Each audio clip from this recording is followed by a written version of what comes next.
समाज, परिवार आणि सगळे सोयरे सर्व त्यागून जगद्गुरू संत तुकोबरायांच्या अभंगातील ओळी या सामाजिक नैसर्गिक बांधिलकी जोपासणे ही मानवाची जबाबदारी आहे असे सांगतात.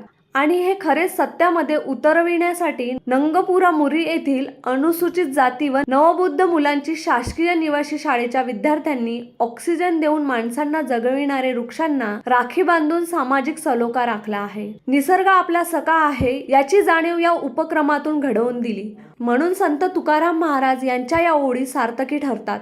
वृक्षवल्ली आम्हा सोयरे वंचरे, वृक्षांना बांधू रक्षाबंधने असे म्हणावेच लागते. निसर्ग माझा सखा करू वृक्ष रक्षाबंधन ही संकल्पना माध्यमिक शिक्षक मुन्नाभाई नंदा गवळी यांनी रोवली आणि उत्साहाने राबवण्यात आली. लोकपरंपरा आणि आपला सांस्कृतिक वारसा जपणे हे प्रत्येक मानवी संस्कृती जपणारे नागरिकांचे कर्तव्य आहे. असाच हा एक उत्सव रक्षाबंधन आहे. मोठ्या आनंदाने बहिणी भावाला ओवाळणी घालून रक्षाबंधन बांधून रक्षा करावी अशी मनोकामना करते. हा दृष्टांत ठेवून शासकीय निवासी शाळा नंगपुरा मुरी येथील वर्ग 6वी ते 10वीच्या सर्व शिक्षक व विद्यार्थ्यांनी झाडांची म्हणजे वृक्षांची रक्षा करण्यासाठी रक्षाबंधने बांधली. वृक्षांची संवर्धन करावी, झाडे लावावी, झाडे जगवावी, वृक्षांची कत्तल होणार नाही असेही या प्रसंगी सांगण्यात आले. सुट्टीचा उपक्रम म्हणून राबवून साजरा करण्यात आला. Sunil Kawale, the sting operation news, Gondia.